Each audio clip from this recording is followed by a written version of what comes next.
747 está transportando equipamentos militares.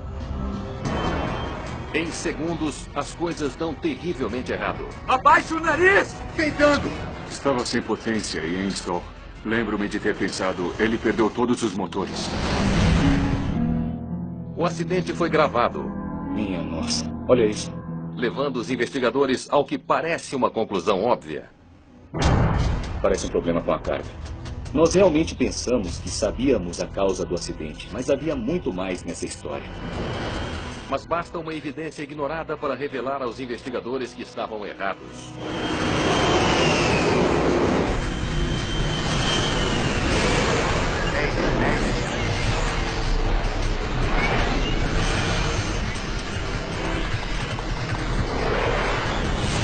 Acidentes aéreos.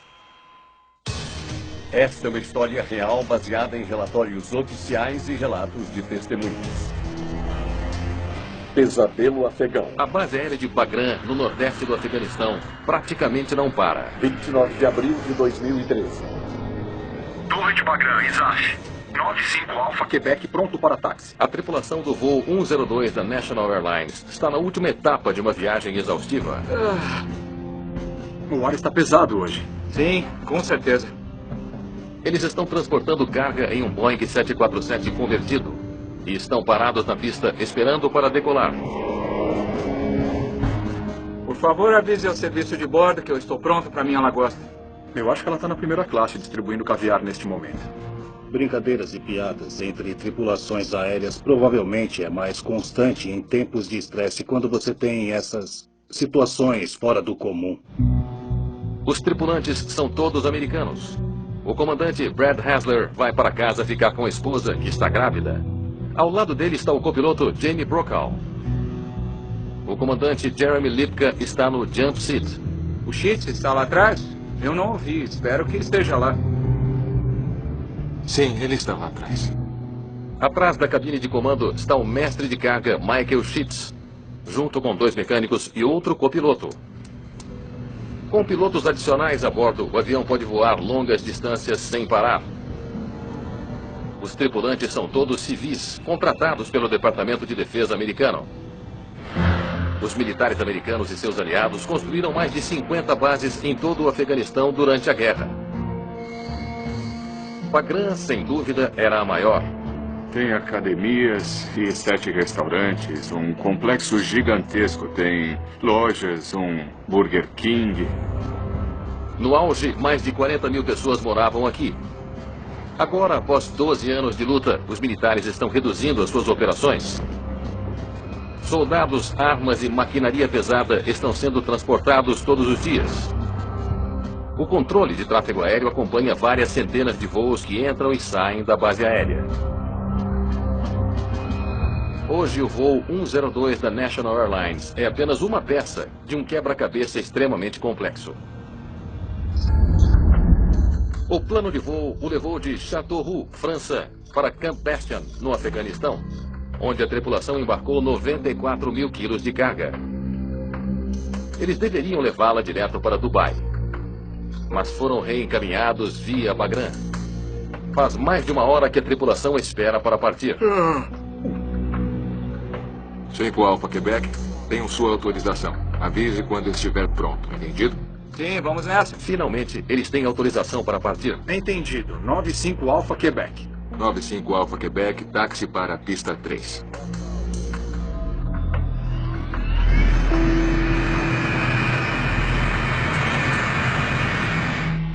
Os controladores precisam manter um olhar atento na pista de taxiamento lotada que o cargueiro 747 compartilha com outras aeronaves militares.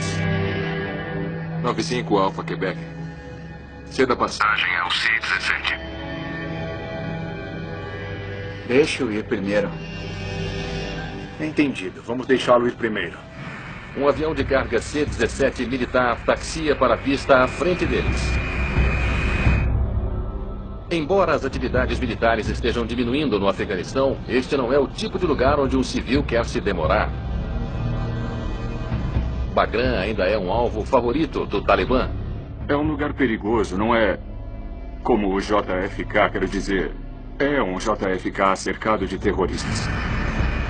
para a tripulação do voo 102. Cada atraso é sinônimo de mais riscos. Pronto, ele já foi. Vamos logo. Seguindo o C-17, aqui é 95 Alpha Quebec.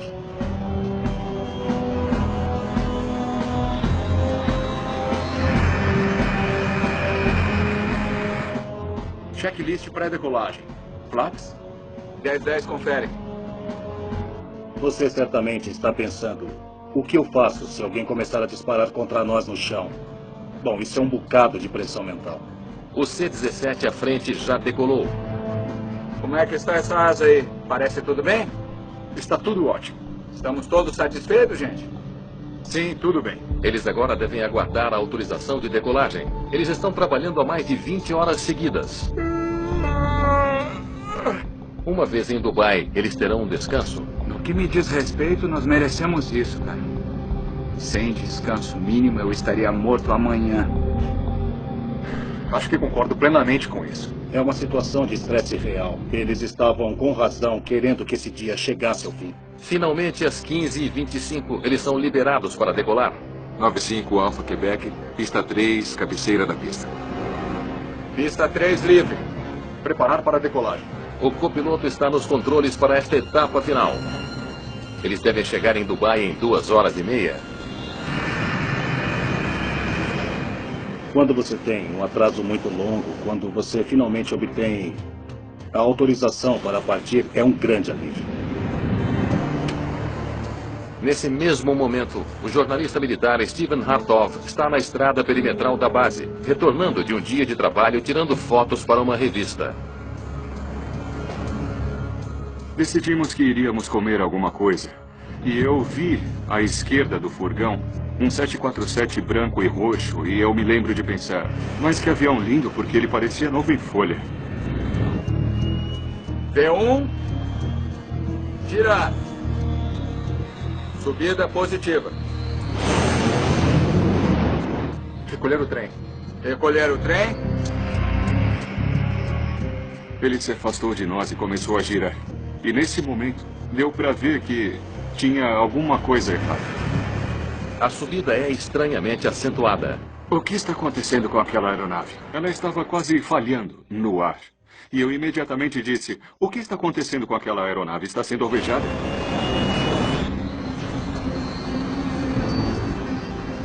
Continue a subir. Abaixe o nariz. Tentando. O avião repentinamente fica incontrolável. O nariz não desce. O controle é meu. Em questão de segundos, a tripulação está em modo de emergência. Se eles não conseguirem baixar rapidamente o nariz, o avião vai entrar em stall. Eles não estão muito acima do solo, portanto, eles não têm muito tempo para tentar muitas coisas. Ângulo de inclinação. Ângulo de inclinação. Ângulo de inclinação. Por um momento, o avião paira no ar suspenso. Então a aeronave pareceu se inclinar em nossa direção. E estávamos olhando para um 747 vindo na nossa direção. Pare o carro.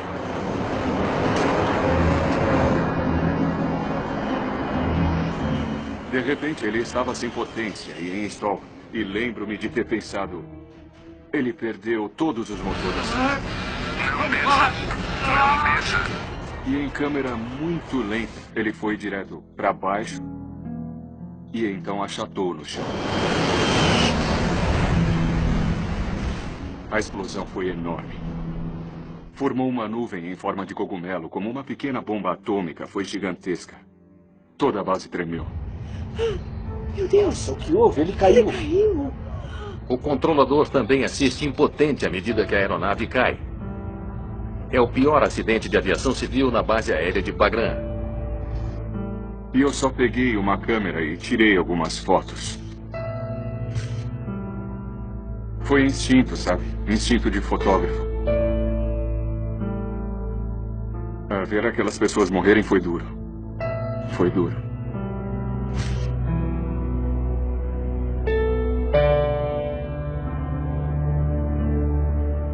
Eu ainda penso nisso.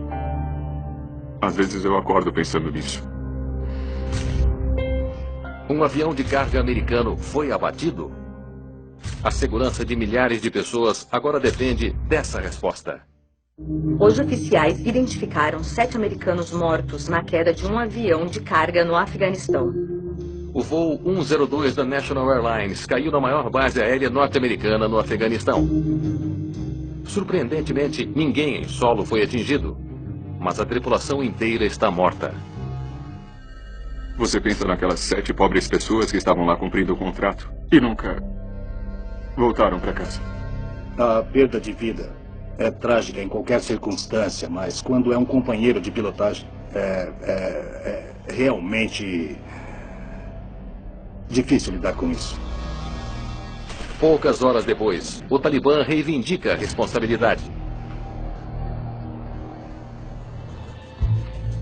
Em meio ao espectro de um ataque terrorista, a NTSB é designada para liderar a investigação americana.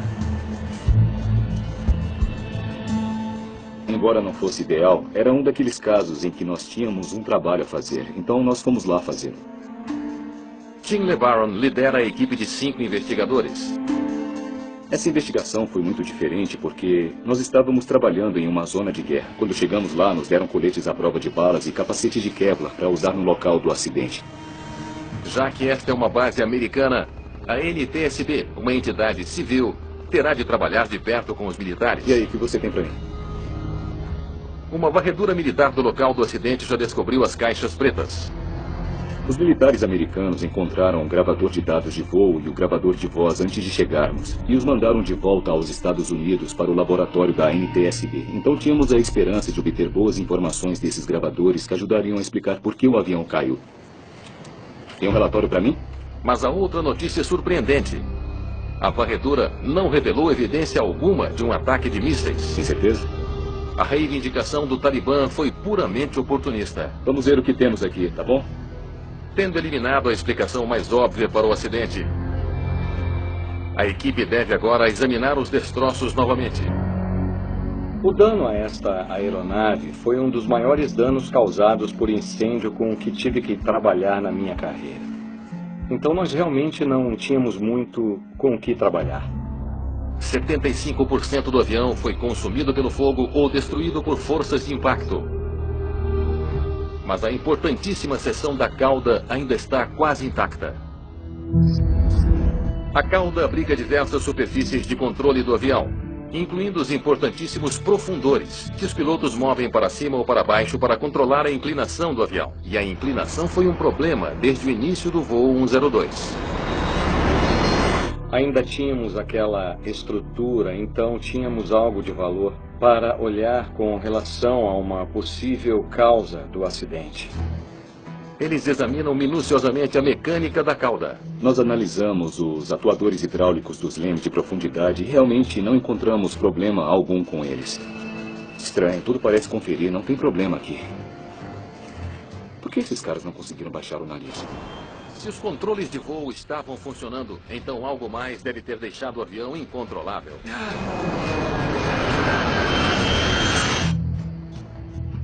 Cada fragmento de evidência é coletado, incluindo uma série de peças não identificadas encontradas na pista, a mais de 1,5 km do local do acidente. Alguém sabe o que é isso aqui? Vamos descobrir. A nossa equipe foi ao Afeganistão uma vez só e seria a única vez. Por isso era muito importante para a nossa equipe documentar o que pudesse, que encontrássemos o que fosse possível, porque sabíamos que nunca poderíamos voltar e ver os destroços de novo. Vamos mandar essas fotos para a Boeing.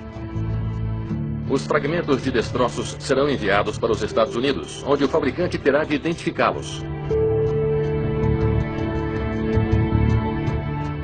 Com todas as provas agora coletadas no local do acidente, os investigadores transferem suas operações para um local abrigado. A nossa base foi montada no porão de uma antiga torre de controle. Muito bem, vamos limpar esse lugar, tá bom? Vou montar lá. Realmente não havia espaço de trabalho lá embaixo. Havia um monte de computadores, havia placas que alertavam sobre a presença de amianto. Era um ambiente bem rústico. Enquanto se acomodam em sua sede temporária, um vídeo do acidente aparece na internet. Minha nossa. Olha isso. Gravado de um veículo desconhecido na estrada perimetral. Ele revela uma pista enorme sobre a subida e queda erráticas do avião.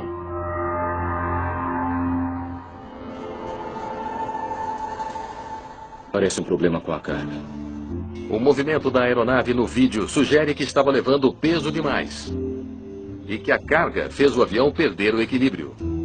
O peso é muito importante em um acidente de carga, mais do que em um acidente com passageiros, porque os passageiros têm um peso estabelecido, bem padronizado, há muito mais espaço ou margem de erro para trabalhar com peso de passageiros e bagagem do que quando você está levando carga. Um avião 747 cargueiro pode transportar praticamente qualquer tipo de carga. É responsabilidade da empresa de carga garantir que a aeronave não esteja acima do peso. Ouve-se frequentemente no ramo de carga, você pede, a gente leva, e às vezes a tripulação sabe de antemão que vai carregar, e às vezes é tudo de última hora. Algumas das primeiras perguntas foram: qual era a carga no avião? Estava cheio? O quanto era pesada? Examinando o manifesto de carga, os investigadores descobrem que o avião levava uma carga incomum. Veículos blindados chamados MRAPs, ou veículos protegidos contra emboscadas e resistentes a minas. Esses carros enormes, pesadamente blindados, podem suportar explosões de bombas em estradas. Eles até possuem rodas à prova de balas. A tripulação nunca tinha carregado esse tipo de veículo assim. Na verdade, a companhia aérea nunca tinha transportado os tipos de veículos que estavam no avião. O avião levava 5 MRAPs, pesando entre 12 e 18 toneladas. Cada veículo foi acorrentado a um pallet feito sob encomenda e fixado com correias ao compartimento principal do avião. A carga, nesse caso em particular, era muito pesada. Era a primeira vez que transportavam 5 veículos tão pesados. Pronto para inserir alguns números aí? Sim, continue. A tripulação pousou na base aérea de Bagram com uma carga total de 94 mil quilos. Então eles reabasteceram, aumentando a carga de combustível para 48 mil quilos. O peso zero do combustível é 1174. Os investigadores calculam o peso exato que estava sendo carregado. O peso máximo de decolagem é 395 mil quilos. Temos 94 mil quilos de carga, mais combustível. Eles descobrem que mesmo com a carga pesada e o combustível, o avião não estava com sobrepeso. Estava quase 90 mil quilos abaixo do limite de segurança. Peso definitivamente não foi o problema. Outra coisa deve ter causado a queda do 747 cargueiro. Mesmo que o peso da carga não tenha sido responsável pela queda do voo 102, o equilíbrio da carga poderia ser o problema. Se a aeronave desde o início é carregada de maneira desequilibrada, então isso afeta o desempenho do avião. Deixa eu ver os diagramas. Os investigadores mapeiam o posicionamento dos MRAPs no compartimento de carga para estudar o equilíbrio da carga. Encha com a nossa carga. 3 MRAPs pesam 18 toneladas cada. Nas extremidades estão versões menores, que pesam 12 toneladas cada. O centro de gravidade com os veículos posicionados parece ser 30,4%. Depois de alguns cálculos, eles determinam o equilíbrio da carga. O avião realmente era capaz de carregar o peso e carregado estava dentro do centro de gravidade. É uma avaliação intrigante, mas há outra possibilidade. Mesmo que a carga estivesse equilibrada antes da decolagem, poderia ter se deslocado enquanto o avião estava decolando. O foco agora se volta para os procedimentos de carregamento, ou mais especificamente, os MRAPs estavam devidamente presos. Os contêineres de carga padrão são travados por um sistema de hardware construído sobre trilhos no chão. Mas cargas grandes em formatos estranhos, como os MRAPs, não podem usar essas travas. Correias pesadas de nylon são presas a pontos de fixação ao redor do compartimento. O que se tornou crítico para mim foi o processo de calcular o número de correias necessárias para prender esses 5 veículos. O mestre de carga do avião usou um manual da National Airlines para calcular quantas correias seriam necessárias para prender os veículos. Baseado em seu manual de operações de carga, os números determinados eram 24 correias para os MRAPs de 12 mil quilos e 26 correias tiras para os 3 Cougars, 18 mil quilos. E ao ver a lógica dele para calcular esses números, tudo parecia fazer sentido para mim. Apesar do surgimento do vídeo gravado do carro, as análises mostraram que o avião não estava sobrecarregado. Estava corretamente balanceado e a carga estava presa de acordo com os padrões da empresa. Os investigadores precisam descobrir o que estava acontecendo dentro do avião. As informações das caixas pretas serão cruciais. O controle é meu! Os gravadores de dados de voo registram o que o leme de profundidade, os ailerons e os controles estão fazendo. Então nós tínhamos muita esperança de que obteríamos boas informações daqueles gravadores que ajudariam a explicar por que o avião tinha caído. Alô? Uma ligação vem da sede da NTSB em Washington. Oi! Você tem as leituras? Os dados da caixa preta estão disponíveis. Isso é ótimo! Mas há um problema. Sério? Eu recebi um telefonema do nosso diretor, John Delice, e ele me informou que, infelizmente, o gravador de dados de voo e o gravador de voz da cabine de comando tinham parado de funcionar logo após a decolagem. As coisas começaram a dar errado logo após a decolagem, no chamado ponto de rotação. Mas esse é precisamente o momento em que as caixas pretas deixaram de gravar. Ter as gravações logo após o ponto de rotação teria sido muito útil, mas não tínhamos nenhuma dessas informações. Obrigado. Nós realmente tivemos que voltar a velhos métodos de investigação. Eu chamo isso de métodos da antiga. Os investigadores decidem contatar testemunhas que possam ter visto o avião decolar. Tudo bem, o que mais você viu? Em uma base deste tamanho, pode haver milhares de pessoas que poderiam fornecer pistas em potencial. Muito bem, muito obrigado. Você precisa realmente entrevistar muitas testemunhas diferentes e ouvir o fio comum, que é o mesmo em todas as declarações das testemunhas. Desculpa, o que foi que você viu? Uma testemunha relata algo incomum. Um varredor de pista tem certeza de que viu rastros de fumaça saindo de trás do avião depois da decolagem. E não estava saindo das asas nem dos motores. Seu testemunho levanta a possibilidade de que um incêndio dentro do avião possa ter causado o acidente. Se um incêndio tivesse começado dentro do porão de carga durante a decolagem, haveria evidências disso nos pedaços de destroços do interior do avião. O interessante era que a parte da cauda, a antepara de pressão traseira, que tem a cor branca, não tinha evidência alguma para sustentar que tivemos um incêndio a bordo do avião antes do impacto. Não tem sinal de qualquer resíduo de fumaça. Não pode ter havido um incêndio a bordo. Os investigadores estão em outro impasse. Eles ainda não têm provas concretas sobre os últimos momentos fatais do voo 102. Quando você vai a uma cena de acidente onde tudo parece estar queimado e não sobrou quase nada, como é que se pode fazer uma investigação? Mas uma coisa é certa, sempre tem evidências. Acesse o gravador de voz e aguarde. Em busca de respostas, os investigadores se voltam para o gravador de voz da cabine de comando.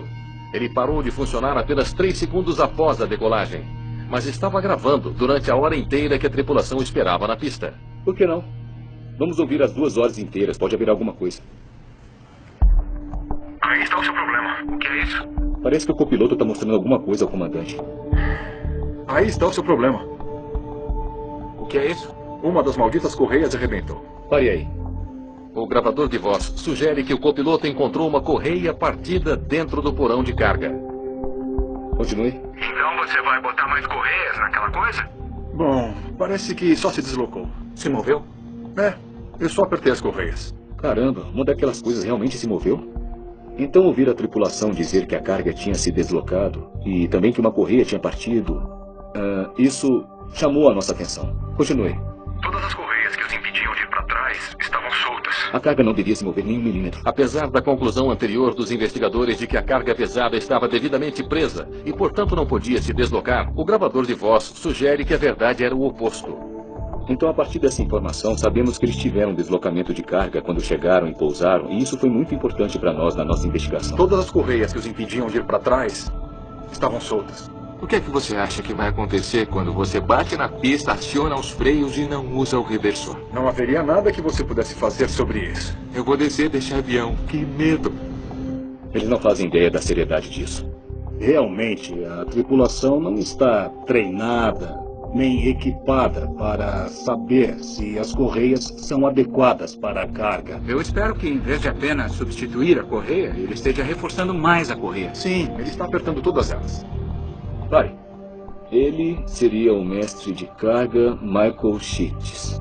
O mestre de carga em uma operação é o responsável pela segurança da carga. Então, todo mundo depende dele. E aí, cara? Jogou aquela outra correia fora? Você colocou mais algumas? E quanto eles se moveram? 5 centímetros? Eles só se moveram 5 centímetros porque as correias são de nylon. Essas coisas são tão pesadas que você pensaria que elas provavelmente não se moveriam, não importa o quê. Eles sempre se movem. Tudo se move. Então, se essas correias não estavam bem presas, o veículo de trás pode ter se soltado na decolagem. Se essa carga mudar durante a rotação, acabará com um problema de inclinação. Os MRAPs se deslocaram após a decolagem? Para responder a esta pergunta, a equipe deve encontrar um meio de recriar os eventos no porão de carga nos momentos que antecederam o acidente. Então não há evidência de... Os investigadores precisam provar que um dos veículos pesados resistentes a minas e protegidos de emboscadas se deslocou durante o voo. As pistas podem ser difíceis de encontrar nos poucos e dispersos vestígios da aeronave. Mas uma coisa que nós, investigadores, fazemos é entrar em um ambiente muito caótico e trazer ordem para ele. Muito bem, rapazes, ótimo. Coloquem isso bem no centro. Coletei o máximo da estrutura de antepara de pressão traseira que consegui. E acredito que conseguimos de 90% a 95%. A antepara de pressão traseira é uma parede hermética. Ela protege a área de carga da seção da cauda da aeronave que não é pressurizada. Os investigadores separam pedaços do forro que reveste o lado do porão de carga da antepara. Você encaixa com esse aqui. Dá uma olhada nisso. Posso adivinhar o que é isso? E dava para ler as palavras Goodyear. O que se tornou óbvio foi que o pneu do veículo traseiro tinha impactado a antepara de pressão traseira e deixado essa marca de pneu no forro. Bom, parecia que o pneu foi pressionado para cima como um carimbo de borracha na antepara de pressão traseira. Só existe um pneu capaz de fazer isso. A marca corresponde ao estepe no canto superior direito do veículo que estava na traseira. O veículo em si foi encontrado caído nos destroços. Danificado, mas não destruído pelo fogo. Passa essa lanterna para mim. Obrigado. A caixa metálica traseira da antena do mesmo MRAP está danificada e fornece outro grande indício. Olha só. Transferência de tinta. A caixa fica no alto da parte traseira do MRAP. Isso parece um golpe direto. O único lugar em que podíamos pensar que havia tinta laranja era no gravador de voz da cabine de comando e no gravador de dados de voo. Para atingir os gravadores de voo, o MRAP teria que se deslocar pelo menos 3,5 metros. Ele poderia ter se movido tanto? Algumas medições rápidas mostram que a altura da transferência de tinta na caixa da antena se alinha perfeitamente com a localização dos gravadores cor de laranja dentro do avião. A caixa da antena ficava a cerca de 264 centímetros acima do nível do chão. E o gravador de voo e gravador de voz ficam a 264 centímetros do chão da aeronave. Agora você está começando a ver uma cadeia de eventos. Esse veículo tinha de estar se movendo para trás. Ambas as caixas pretas pararam de gravar segundos após a decolagem, porque um MRAP de 12 toneladas as atingiu. Mas mesmo que um veículo pesado danificasse os gravadores de voo, teria sido capaz, de algum modo, de derrubar um enorme 747?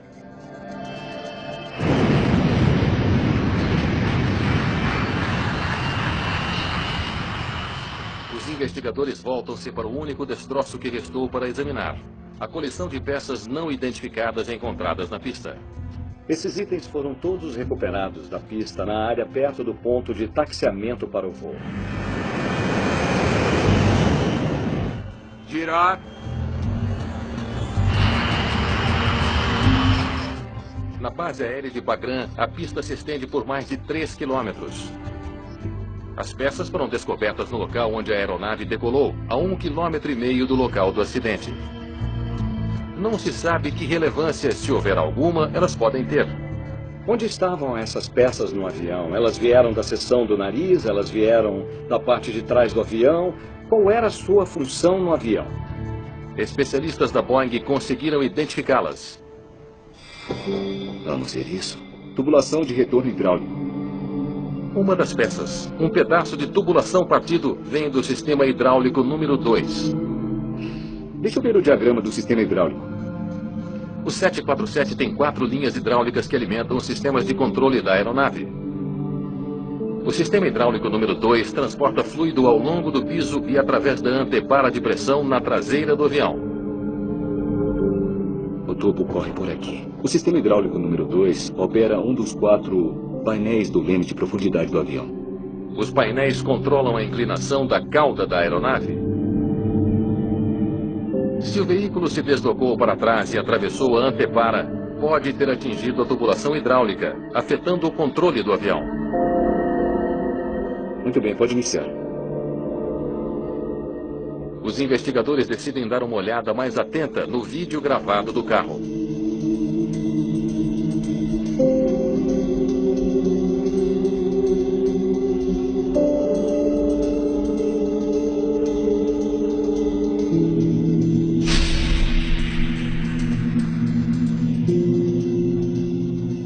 Vamos repetir, desta vez em câmera lenta.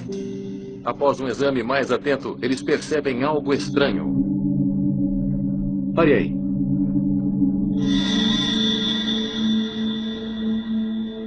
Avance um pouco mais. Um pouco mais, um pouco mais. Pare.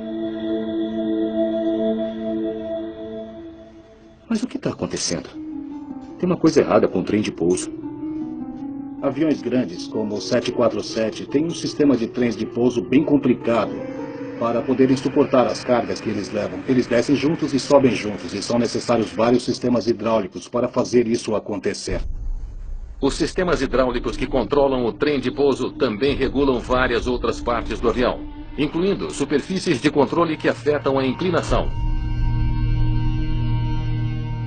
Usando um software de animação, os investigadores criam uma cópia digital do 747, com os seus 5 conjuntos de trem de pouso. Agora vamos comparar o modelo com o vídeo.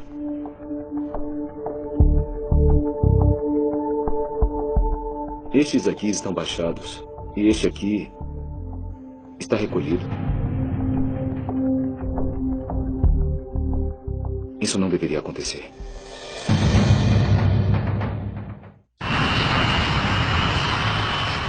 Subida positiva. No voo 102 da National Airlines, um dos últimos comandos registrados refere-se ao trem de pouso. Recolher o trem. Recolher o trem. Mas depois desse comando, nem todos os trens se recolheram. Quando vejo uma configuração de um avião com parte do trem de aterrissagem recolhido, parte dele para baixo, eu imediatamente penso que eles tiveram uma falha hidráulica de um ou mais dos sistemas hidráulicos. Parece que danos a uma das 4 linhas hidráulicas podem ter acontecido no ar. Então, quais sistemas falharam?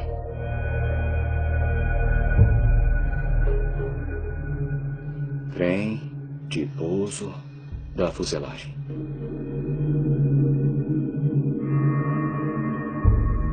Os trens de pouso do nariz e da fuselagem não se recolheram. Deve ter sido o sistema 1. Conseguimos determinar que o sistema hidráulico número 1 tinha sido danificado em algum momento antes do avião bater no chão. A descoberta da linha hidráulica partida explica o relato de fumaça da testemunha ocular. À medida que o fluido hidráulico se vaporiza atrás do avião, ele até se parece com fumaça. Os investigadores acham que finalmente solucionaram o mistério. O pesado veículo blindado soltou-se, bateu contra a parte de trás do avião e cortou as linhas hidráulicas, tornando o avião incontrolável.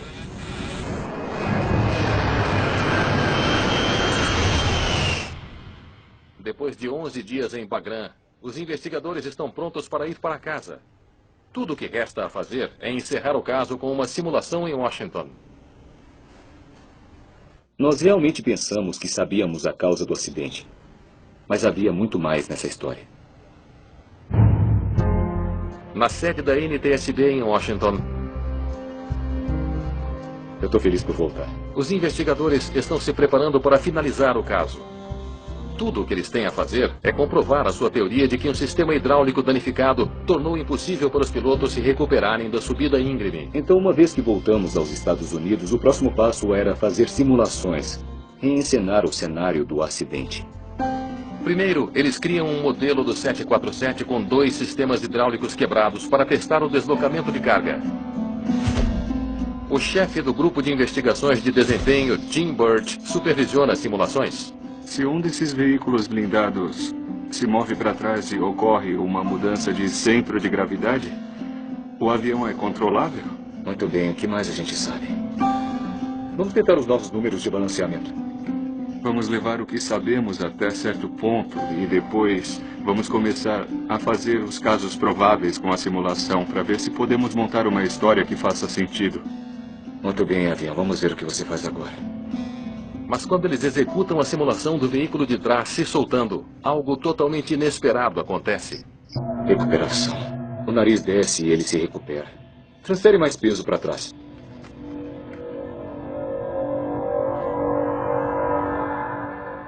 Recuperação. Agora empurra o centro de gravidade um pouco mais. Vamos tentar isso.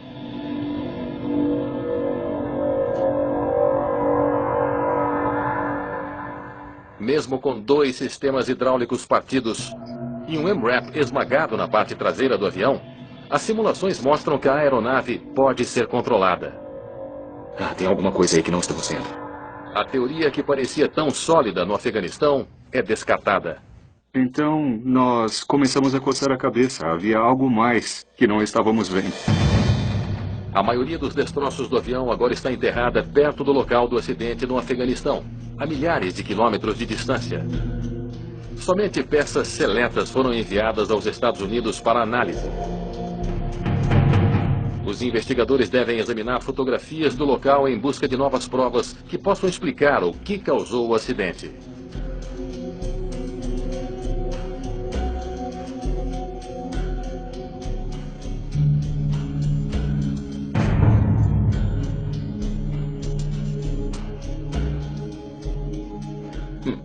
Será?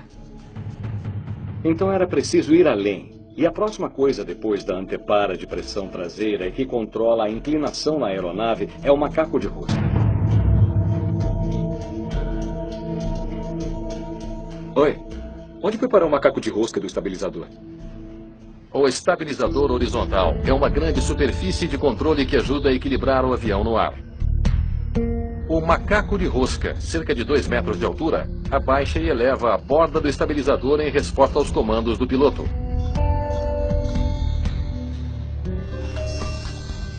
O macaco de rosca encontrado no local do acidente estava envergado e cortado bem perto de sua base. A explicação mais provável parece ser que o dano ocorreu no impacto. Mas, para ter certeza, ele foi enviado aos Estados Unidos para testes. Ficamos surpresos ao descobrir que esse macaco de rosca fora empurrado para trás e por isso se soltou do avião. Os resultados mostram que o macaco de rosca estava dobrado para trás, o oposto de como ele deveria ter dobrado na queda. Então isso levantou a grande questão. Por quê? O que poderia tê-lo empurrado para trás?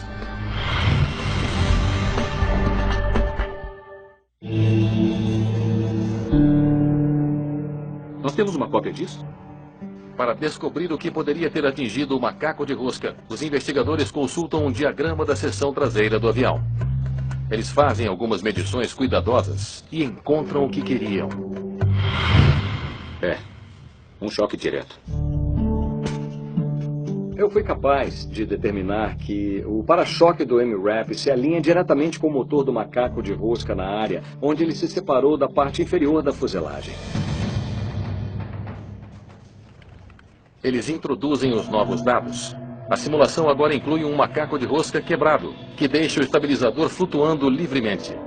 Um MRAP atrás e 2 lemes de profundidade partidos. Queda. É igual a um avião incontrolável. Os investigadores finalmente sabem que um MRAP chocando-se contra um macaco de rosca é o que causou a queda do avião. Mas ainda resta um grande mistério. Ainda não terminamos. Tem mais uma pergunta. Como aquele MRAP se soltou?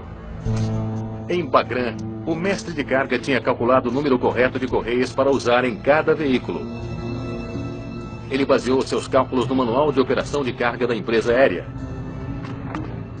Como a carga se soltou se ele seguiu o procedimento correto? Eu imediatamente comecei a entrar em contato com outros operadores de carga para entender o que deve ser feito para prender a carga flutuante usando correias. Quando executivos da Boeing revisam os procedimentos, ficam inconformados. Os fabricantes ficaram bastante chocados em ver como eles estavam interpretando os requisitos. Para se obter a capacidade de carga máxima de cada correia, ela tem de ser presa em um determinado ângulo. Alterar o ângulo altera a capacidade da correia. A companhia aérea não tinha escrito isso em seu manual. A Boeing, quando você lê o manual deles, eles dizem que se você puxar uma correia diretamente, vamos dizer que suporta 1.500 quilos. Mas se você subir para um ângulo de 45 graus, suporta ainda menos. E se você puxá-la em um ângulo de 90 graus, suporta 0. O manual da National Airlines dizia que, independentemente do ângulo, cada correia pode suportar 2.200 quilos. Os próprios cálculos da Boeing revelaram que o voo 102 da National Airlines decolou com menos da metade das correias necessárias em cada veículo. No máximo, elas poderiam suportar um veículo MRAP. E aí, cara? Os investigadores não culpam o mestre de carga Michael Sheets. Ele tinha pouco treinamento. Ele não tinha certificação. Sem saber, ele baseou os seus cálculos em um manual falho. Eu sinto muito pelo mestre de carga nessa situação. Os dados, os manuais que ele tinha para seguir estavam incorretos. Então ele não tinha como acertar nessa situação. Mas o deslocamento de carga em si não teria derrubado o avião.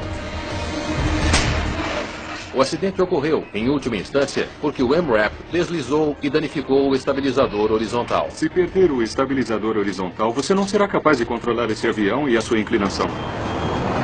Esse foi um evento incontrolável. Sem o estabilizador horizontal, os comandos dos pilotos conduziram o avião ao oposto do que eles queriam. Um comando para baixar o nariz, de repente fez com que o avião se inclinasse para cima. Há uma desconexão total entre o que você está fazendo como piloto e o que o avião está fazendo. E deve ter sido apavorante. Eu realmente não posso imaginar outra reação, além de puro pânico. O relatório final da NTSB conclui que a causa provável do acidente foram os procedimentos inadequados da National Airlines para prender cargas. Ele conclui que a contenção imprópria do veículo da parte de trás permitiu que se movesse, batendo no anteparo de pressão traseiro, danificando os dois sistemas hidráulicos e o estabilizador horizontal, tornando impossível para a tripulação recuperar o controle do avião.